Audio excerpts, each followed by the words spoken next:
Good morning. How are you doing? What do you think of my new coffee cup? I don't know if you can see that or not. 100 to 0. You can get your own coffee cup just like this one from the mfceoproject.com. MFCEO, Andy Frisella's company, but it's 100 to 0. On the inside of the coffee cup at the bottom it says run the score up. And as I was drinking coffee out of my new favorite coffee cup, I was reflecting on my weekend and what I did over the weekend. On Friday, I got to open up the stage for the man named Les Brown. Now, I don't know if you know who Les Brown is, but Les is by far the world's greatest motivational speaker. And Les has traveled all over the world. He spoke with everybody. I mean, Les Brown is at the very, very top of the game when it comes to speakers. And it was my honor to, do my pitch, not really pitch. I was brought in, it was a bunch of people that wanted to change the world. A lot of people with a lot of money. Some people that didn't have a lot of money. They were just trying to get there, but they all had the same reason for being there, and that was to change the world. They want to make a difference in the world. So they asked me to come in, the producer asked me to come in and speak to them about credit, why it's so important to have your credit in the right place, and I gave them some tips on how to improve their credit. And as I was drinking out of my new coffee cup, 100 to 0, someone asked what's in there. It's coffee, man, bulletproof coffee. Some coffee, some butter, some salt, some oils. So good. But what I was thinking about was a couple conversations that I had with some of the folks in the audience. Now, one of the guys, the nice thing with running a legit, above-board business that's ultra compliant in private and in public is they asked me to come up and speak, and I sat down, and afterwards a guy come up to me and introduced himself to me, and he says, I really enjoyed what you had to say. I learned a lot, and I want to thank you. Now, who was this man? The Nevada State Attorney General, the lead attorney in Nevada. So the nice thing about being compliant is you don't have to worry about what you said, right? I didn't have to go back and go, oh crap, did I say anything illegal? No, I did not. But then I had lunch with some of the folks, and I had lunch with two people at one point, right, on one of the days. And the one guy is on a mission to change the world to help feed the homeless. And he's doing an incredible job here in Las Vegas feeding the homeless. And the other girl is traveling the world interviewing millionaires. And I think she said she's interviewed over 300 millionaires, and I believe she said 7, maybe 8 billionaires. And it was just interesting that the difference between the two of them. One was out there just trying to get, doing the Napoleon Hill thing, interviewing them, spreading their message.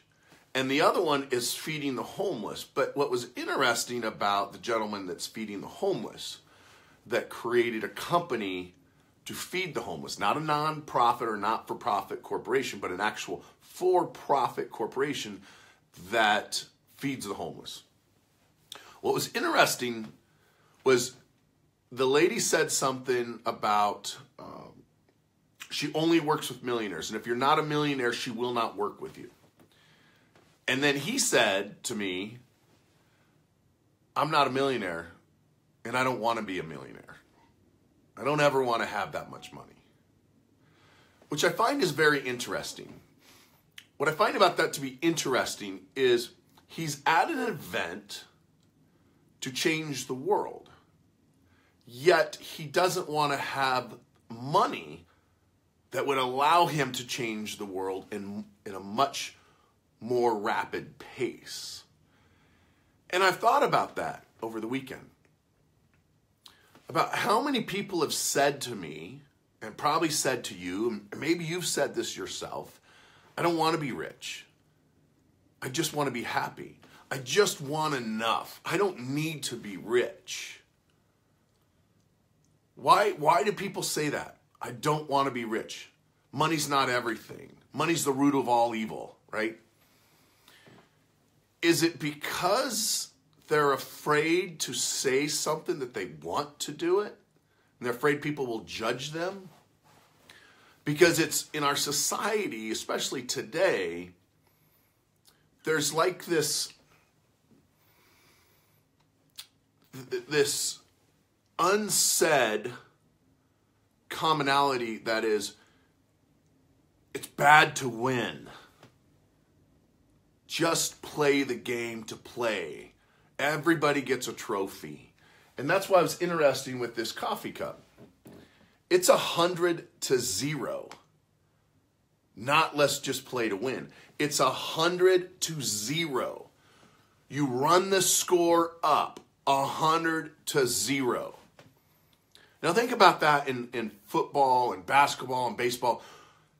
How people react when the coach leaves the starters in and runs the score up. People react to it in a negative way. He didn't have to do that. They didn't have to make those boys go home feeling bad because they run it up 100-0. Right? And so it's like these people think that it's okay to lose. I don't want to be a millionaire. I just want to change the world. Dude, if you were a millionaire, think about how many more people you could feed outside of just Las Vegas. And I'm no way digging on this guy because him and I are going to do a lot of work together because I told him that I was looking for a cause in Las Vegas. I'm looking for somewhere that Fortress can get behind and something that Fortress can get behind and push money towards and support them both financially and physically with bodies from work and publicity and all that stuff. So him and I are going to work together. So I'm not judging him in a negative way at all for saying I don't want to be a millionaire, because I think he just doesn't know what it means yet. He doesn't understand the amount of good you can do if you have millions of dollars. So I want you to think about that. I want you to run the score up 100-0. And when you get to the bottom of the coffee cup, it tells you, run the score up. It's reminding you to run it up. See, in life, after you get out of high school and college and you're no longer playing sports, the score is your checkbook.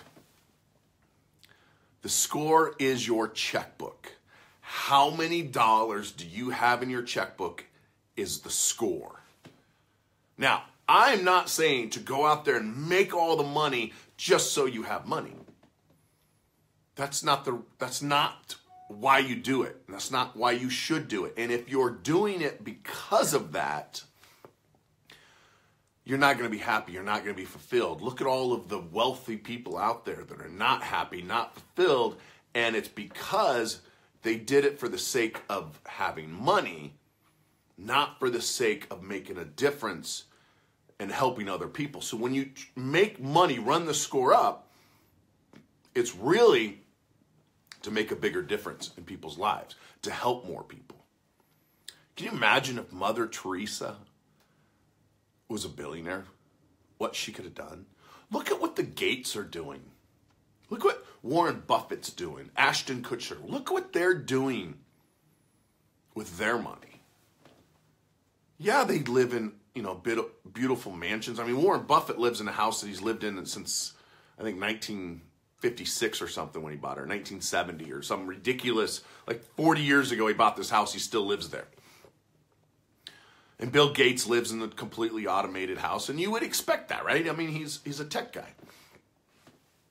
But they're on a mission to give away the majority of their income. I don't agree with that, David. Not at all. If you don't like it, get off. He's on a mission to give away 99% of his income. 99%. How much are you giving away? I doubt it's 99%. So if you don't like him, whatever. So you're making money to make a difference. And the reason they brought me in to speak to these guys is it's much easier to make a difference in the world, to change the world, to change your family. Start with your own family. Start with yourself. Just like what Andy talks about on the MFCEO project, where I got this coffee cup 100 to 0, is he is the MFCEO. And he teaches other people how to be the CEO. CEO of your own life. You don't have to run big companies. It's not for everybody. In fact, it's not for very many people at all. It is freaking hard. It isn't all just, private jets and Lamborghinis and Ferraris and mansions. It is difficult, and that's why people don't do it. It is very, very difficult, but very rewarding at the same time. But what Andy teaches is everybody can be a CEO. A CEO of you Inc. So you got to get your life right. You got to get your finances right. Now, they brought me in to talk about credit and how important it is to have a great credit score. And if you don't, how to improve your credit. All right? And what's interesting was there was 40 or so wealthy individuals there, successful individuals there. And just like with every time when I go and speak about credit, they always come up, they're like, I didn't know that. I didn't know that. I didn't know that. I didn't know I need to have 3 credit cards. I didn't know never to pay off my student loans. And they're grabbing information. These are people that are successful that don't necessarily need credit repair. They need credit education because we're not taught about credit. See, what I know is the more money you make, the bigger difference and the bigger impact you can have during your time here on earth. But I do know this, that the better your credit is, the faster you can make the money. Not saying that you can't get rich with a 400 credit score. I'm saying you can go faster. If I wanted to walk to work, it's only 3 miles away. I could walk to work. Or I could simply drive to work. I'm going to get there a lot faster. It's a lot more efficient. And it's easier. Now, is walking to work healthier? Sure. But I know I need to get there sooner, so I'm going to drive.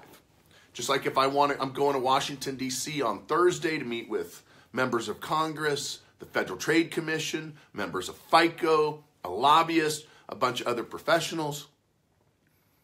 I'm going to fly because it's faster.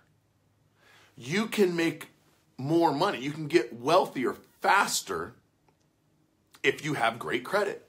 It's just easier. It's easier. So I want to go over with you what you can do today, right now, today, to improve your credit score, to increase your means, right? Don't live below your means, increase your means, and make a difference in you Inc. The first step, write this down. The first step is to clean up the names and addresses on your credit report. Step number 1, write it down. Clean up the misspelled and old names and old addresses off of your credit report. Now, for the ladies out there, I see one Laura Ann Phillips, Jennifer Singleton. I guarantee you have more than one spelling of that name. Some of them will merge them all together. Some will flip them backwards. If you're a female and you've been married and divorced, you're going to have a lower credit score based on the fact that you have multiple different names. If you're a male and you have an unusual name, like myself, or like Ricardo Rodriguez that's on right now, I guarantee that's going to be spelt wrong. Somebody fat-fingered it when they put it in. And maybe it was the young man at Target that asked if you wanted to save $10 on that pair of jeans, and you said sure, and he applied for a Target credit card for you, and he typed it in wrong. Or Francisco, he typed that in wrong. Francisco Celia. Maybe he typed it in as seller. Or William Bennell, typed it in with one L and one N, right? Or maybe they typed it in as Willie. The first thing you need to do is clean up the names and addresses on your credit report. How do you do that? It's really simple. You get your driver's license, so write it down. Write this down, it's important. Get your driver's license and your social security card, put them on a piece of paper and photocopy it. Preferably in color. I'm giving you away secrets here. I'm giving away the secrets that we use to get 70 to 80% of the inaccurate information removed from people's credit reports. Late payments, charge-offs, short sales, judgment, repos, bankruptcies, collections, foreclosures. This is what we do, the very first thing we do when someone hires us. And I'm giving this to you for free. So write it down. Driver's license, social security card, next to each other, photocopied, preferably in color. Now, what if you don't have a copy machine? It's really simple. Take out your phone, take a picture of it, and then print that picture. Driver's license, social security card. Now, what if you don't have a social security card or some type of state ID? Go get one. Yeah, it's a pain in the ass. I know it is. But do you want to have great credit or do you want to have okay credit?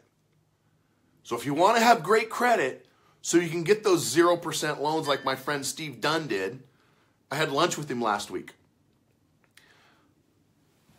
A couple years ago, I went hunting with him. We're talking. He says credit's not important. And I'm like, yeah, you're right, Steve. Credit's not important for these elk that we're hunting, but you're the elk hunter. You're the businessman. It's extremely important. He's like, hey, man, I pay cash for everything. I work 2 months a year. I make a lot of money. I don't need credit. And he works for Walmart and some other big companies. I said, what happens when Walmart decides they're going to check your credit to see if you're responsible enough to maintain that $1 million contract? What are you going to do then? Because I guarantee that if I go against you, my credit score is going to be higher than yours, and I can get Walmart to pick me because I will plead the case that maybe you're not responsible with your own money. How can you trust this man with millions and millions of dollars of products? Now, he didn't have bad credit. He just wasn't using his credit in the right way, so it made it look like he had bad. He had a bad credit score, but he didn't have bad credit because he paid his bills. Unfortunately, the majority of people don't know how to read a credit report, so they would never know that. They simply look at the numbers. 800, 400. Let's go with the 800 because we've heard 800 is better than 400. I outscored him, right? So guess what Steve did? He took my advice. I put him on a couple of my credit cards. He went and got some of his own credit cards. Now Steve is like 780, 790. Walked into a Ford dealership. Steve walked into the dealership, said, I'm here to buy a truck. I don't have very much time. They go out and show him some trucks. He picks up a brand new $75,000 F-250, gives him his driver's license, signs the paperwork, leaves, comes back a few minutes later, 10, 15 minutes later, finished up the paperwork when it's gone. No money down, no interest, walked in, walked out, got almost $20,000 under MSRP. That would have never, ever happened if he had bad credit. Not a chance in hell that would happen. How did it happen? Because he listened to me and he increased his credit score. Write this down. Cash is not king. It used to be. Cash is no longer king. Credit is king. Because with credit, you can get cash. with credit, you can get a tremendous amount of debt. Look at my friend Grant Cardone. Last year when I met him on stage in Beverly Hills, him and I did an event together. He had $400 million in debt. $400 million in debt. Today, $700 million. He increased his debt by $300 million. That man is running the score up 100-0, right? He is crushing it right now. But he could have never done that without having great credit first. He's becoming extremely wealthy, understanding how fractional reserve banking works. Not even going to comment, dude. Not even going to do it. Cash is not king. Cash is dead. Credit's so much better. Number 2, how do you get rid of the addresses? So first, you're going to get rid of the names. Driver's license, social security card. If you don't have a social security card, go get one. If maybe you live in John Day, Oregon, where I used to live. Well, there is no social security office there that I know of. So you have to go to like Salem or Eugene or something. It's a long ways. So what you can use instead is a W-2, a tax return, or 1099.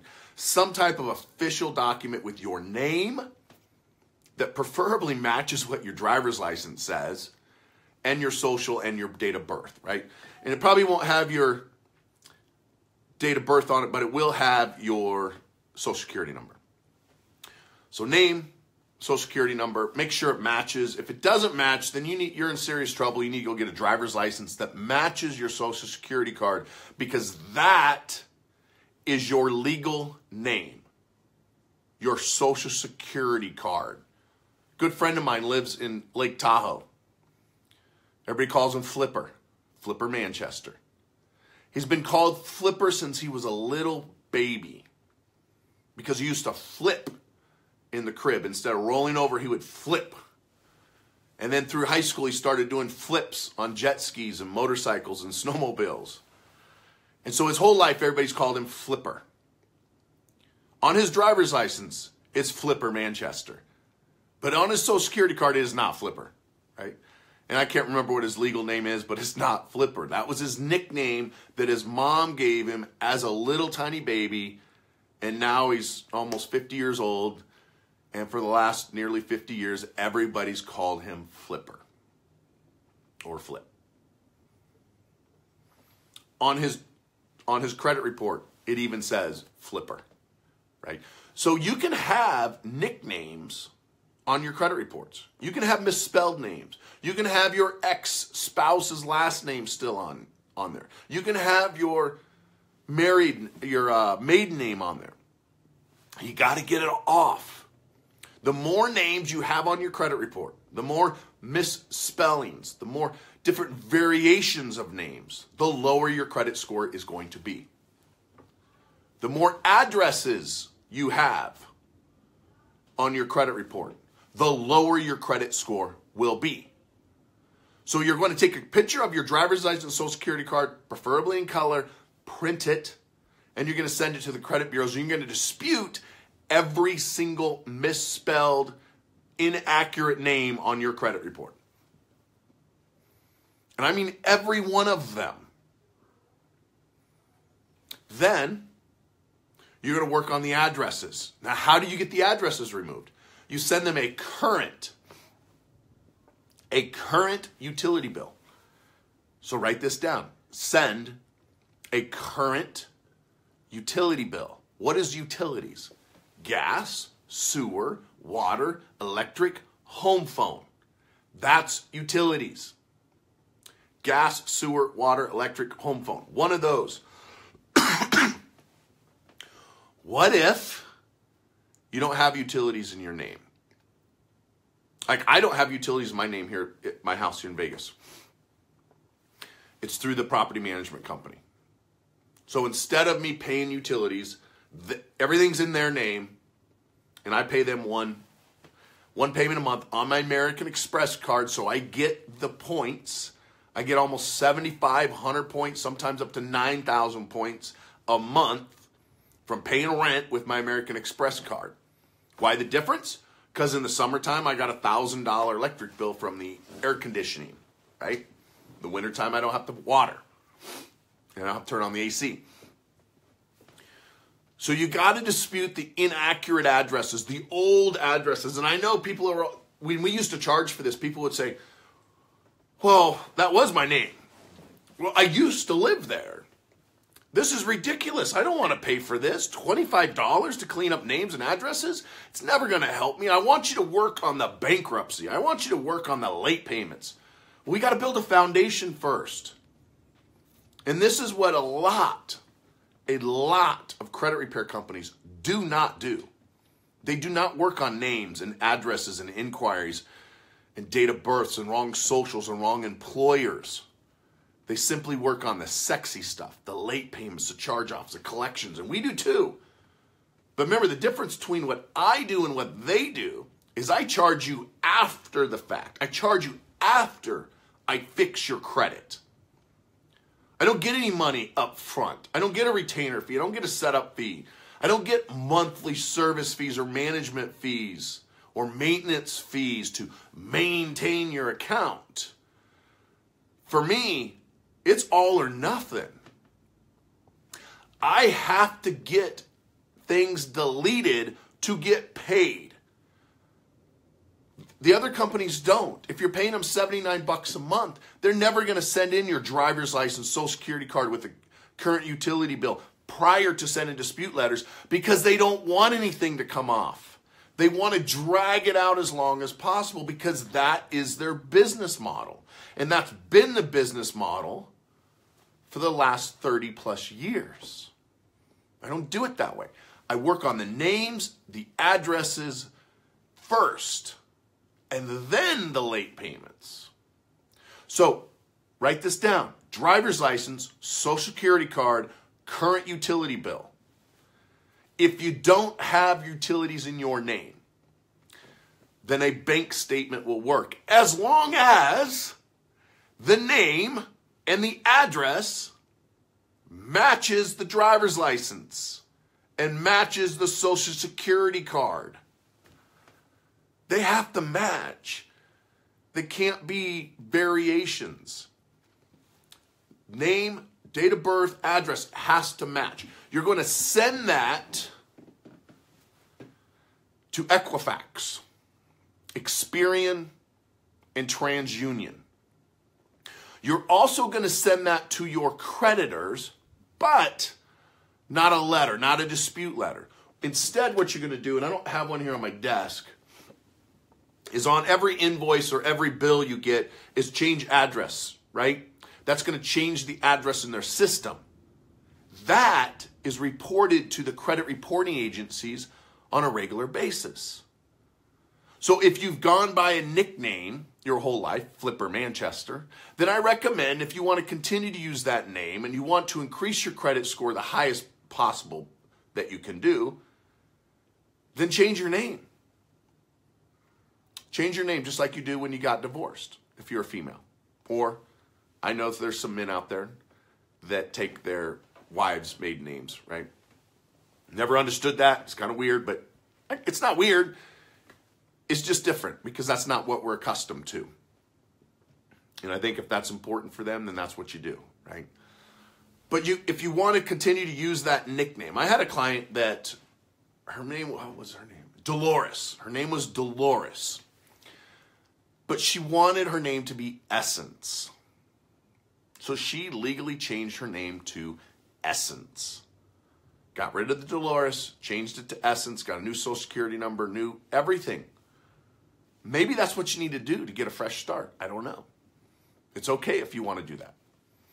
Right? My friend Joe Bauer starts out one of his events with a name badge. Everybody gets a name badge, but there's no name on it. Isn't that weird? There's no name, it's blank. And a few minutes into the seminar, he starts talking about the name. And he says, I want you to write down the name that you've always wanted to be. Create the name that you want, not what your parents named you. And so it's interesting where all these people start writing the names that they want to be known by. They want people to call them. So if you want to change your name, go change it. Go do it.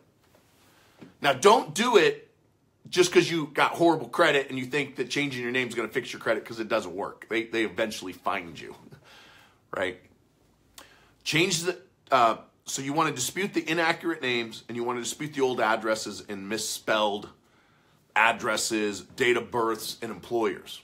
Because all of that stuff matters. So you send those letters. Dear Experian, I recently reviewed my credit report, and I noticed that you had a lot of misspelled and inaccurate items on my credit report, including my name.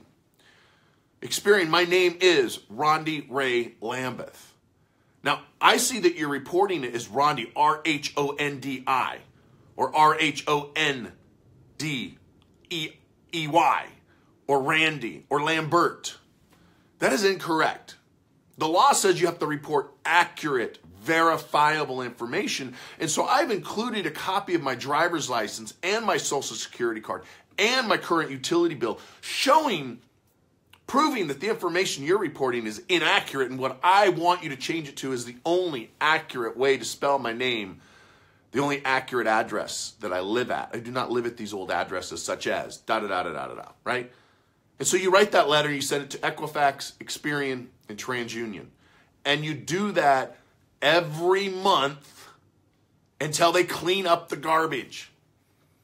Now, why do the credit reporting agencies, also known as the credit bureaus, why do they want all of these different names and addresses on your credit report?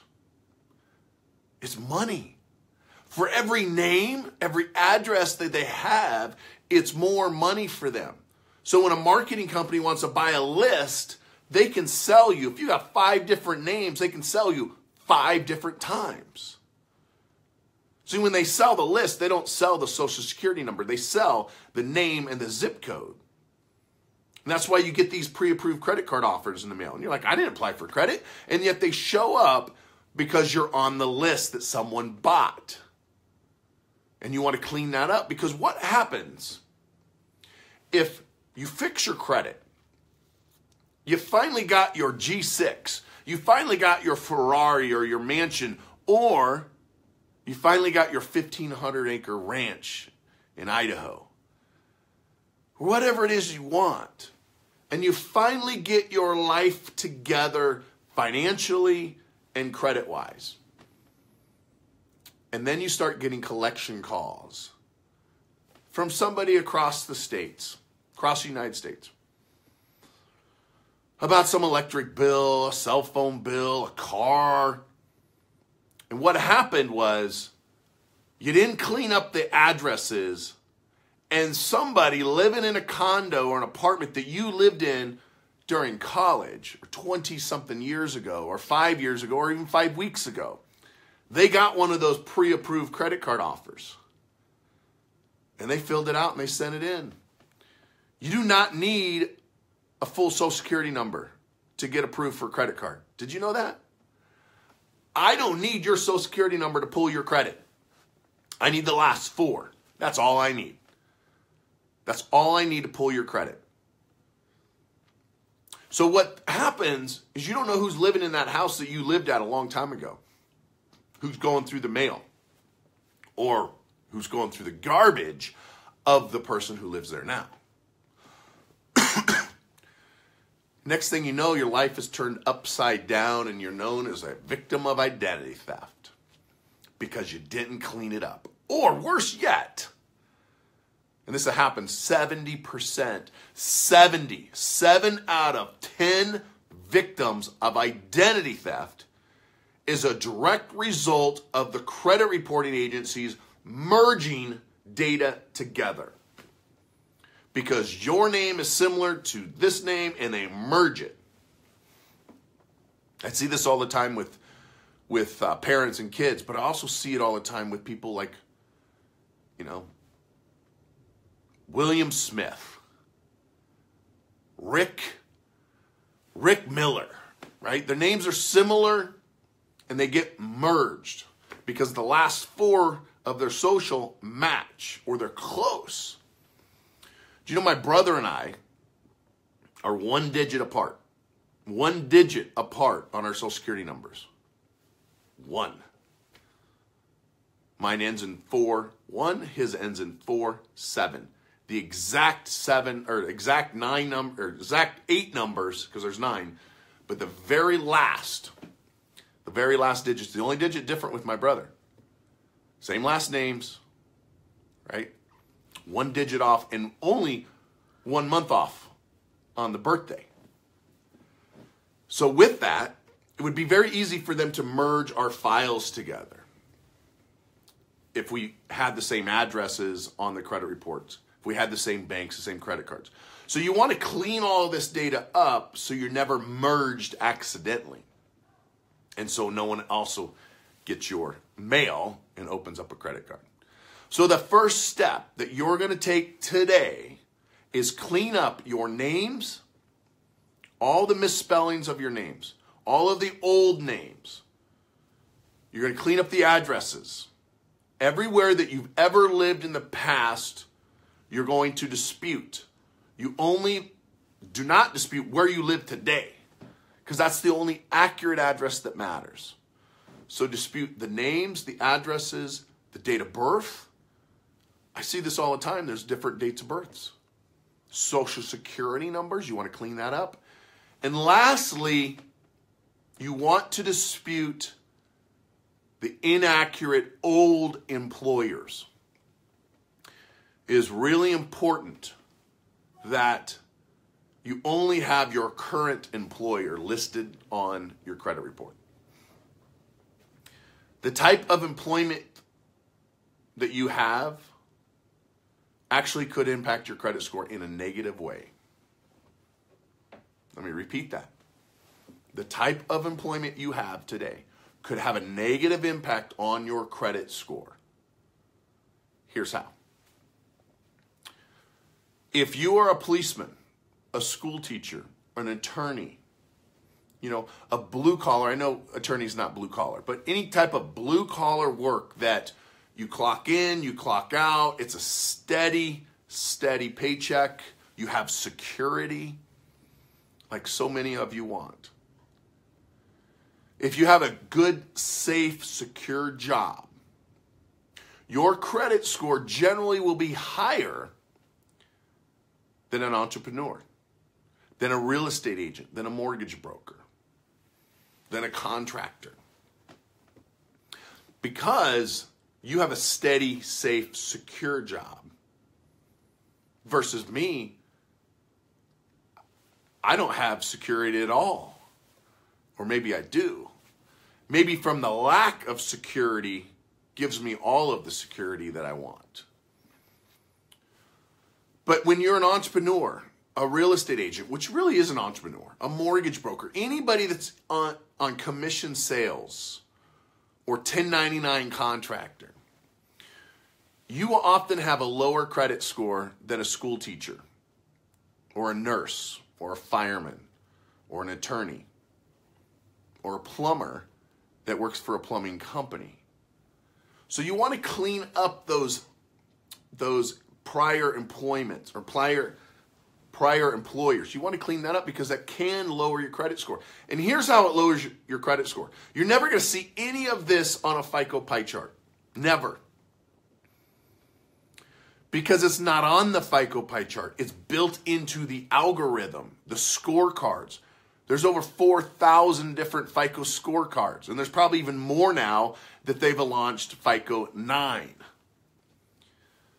But there's thousands and thousands of different scorecards. And how you get into those scorecards is determine what's on your credit report. Names, addresses, zip codes, employers. Now think about this. We know that there's certain zip codes in America that are more dangerous to live in than others. Chicago, Flint, Michigan, LA. What's some of the places in LA that Compton, right? We know Detroit.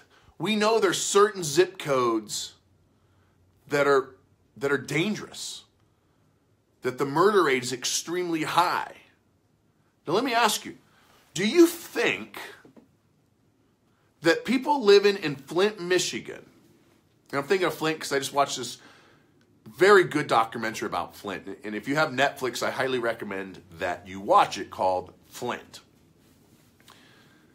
Do you think that someone in Flint is more or less likely to pay their bills on time versus someone who lives in La Jolla or Beverly Hills?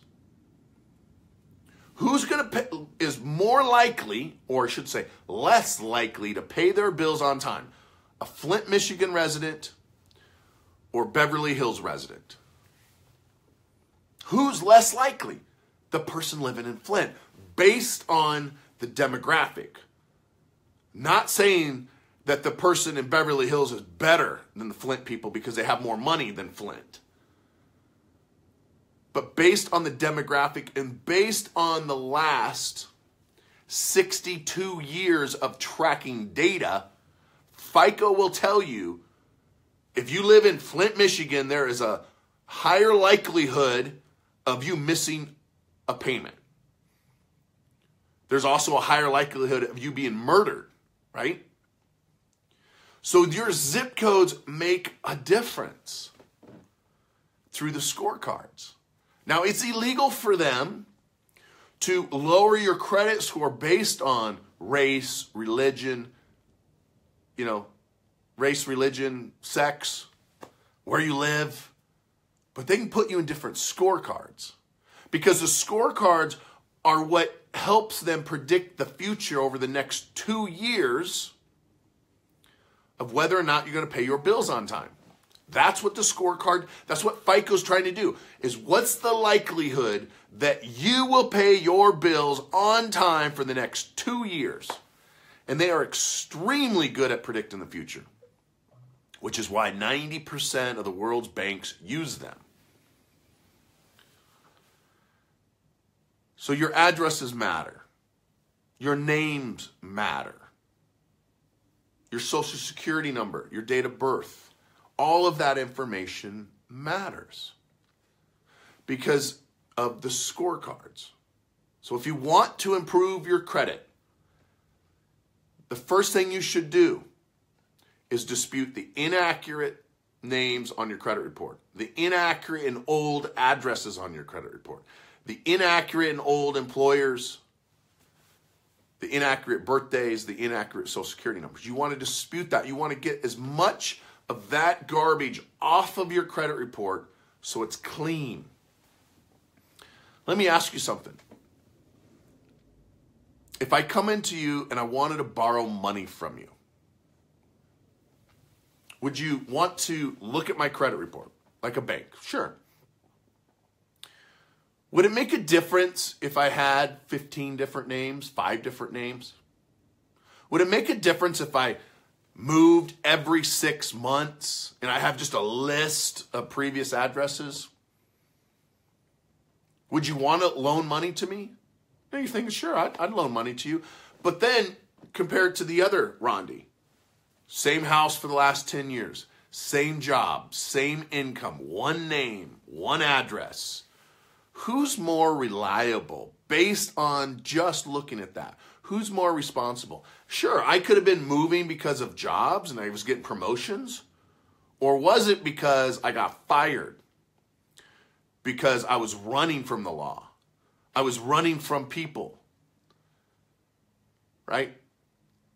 Was that why I was moving over and over and over again? Is that why I have all these different names? Because I'm running. I'm trying to hide.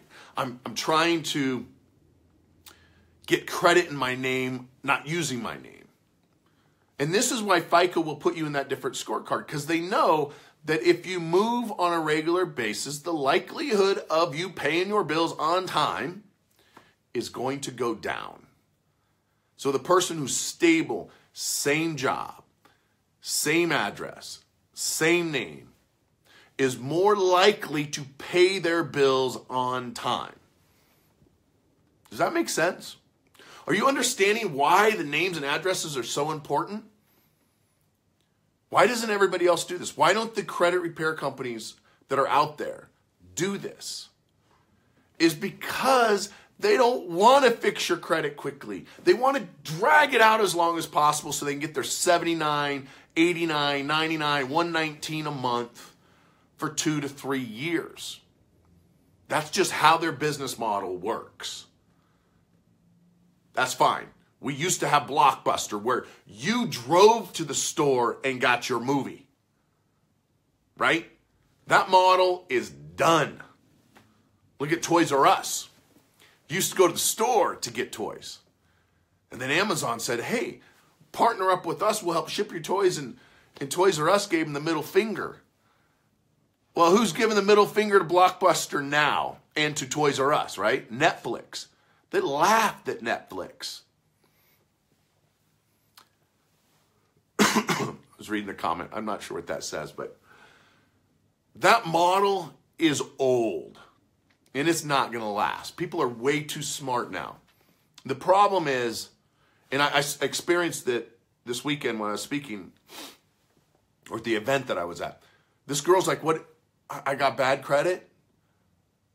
I got money. What? How much is it going to cost? I will give it to you right now.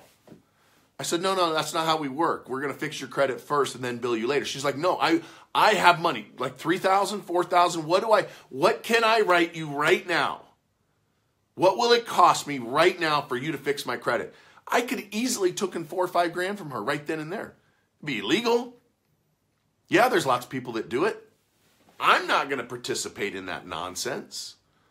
I'm not going to commit a felony over a few $100s or even a few $1,000s. Look at Ty Lopez's dude. Teaching people how to commit felonies for $497. So ridiculous. Not going to do it because I like my unsecurity of my life. I like the fact that I don't know when I'm going to eat lunch. I like the fact that I got to lock my doors at night. See, when you're secure, you get 3 meals a day, free health insurance, only the guards have guns. You're told what you can do, when you can do it, where you can do it, with who you can do it. That's real security, right? 25 to life in a maximum secure prison. No, thank you. I don't want that life. I want to be unsecure, so therefore I don't break the law. So I want to recap this real quick because I got to get to the office. You need to dispute the names, the addresses, your past employers, all of that stuff off of your credit report. If it's not on your Social Security card, it doesn't belong on your credit report. If it's not on your Social Security card, it doesn't belong on your credit report. Get it removed. And if you want to go by that name, the Flipper, right? You want to go by Flipper or whatever your nickname is. My friend Reno, Rick Servalis, goes by Reno. If you really want to go by Reno, change your name. It's not that hard. It's really not that difficult and it's not very expensive. If you want to change it to that, right? So if you want better credit, get rid of the inaccurate misspelled names, get rid of the old addresses and the old employers. Now, if you need a copy of your credit report, you don't know where to go, and you don't want to pay for it, write this down. If you don't want to pay for your credit report, you want to get one for free, as per your legal right, once a year, it's annualcreditreport.com. Write it down, annualcreditreport.com. If you want a credit report now, so you can check it every 30 days, so you can improve your credit, because you can't do that with annual credit report. You get it once, and then you're flying dark, right? You don't have any idea what they fixed and what they didn't, which is not a good idea. Creditmojo.com. Creditmojo.com. Write that down. Creditmojo.com. It's $30 a month. all 3 credit bureaus. You can update your TransUnion report once a week.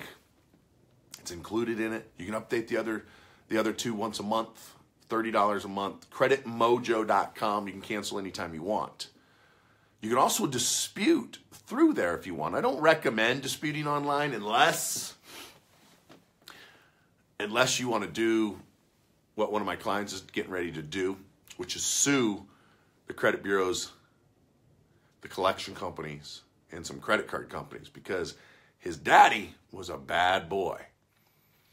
His daddy started applying for credit cards in this young man's name when he was only 4 years old. The young man was 4, his daddy was older. And it's wreaking havoc on this 21-year-old's life. And so we're going to clean it up for him. We're going to fix it for him. And the credit bureaus and the banks are going to pay for it. They're going to pay heavily for it, because they allowed this guy, this criminal, to take out credit cards in a 4-year-old's name.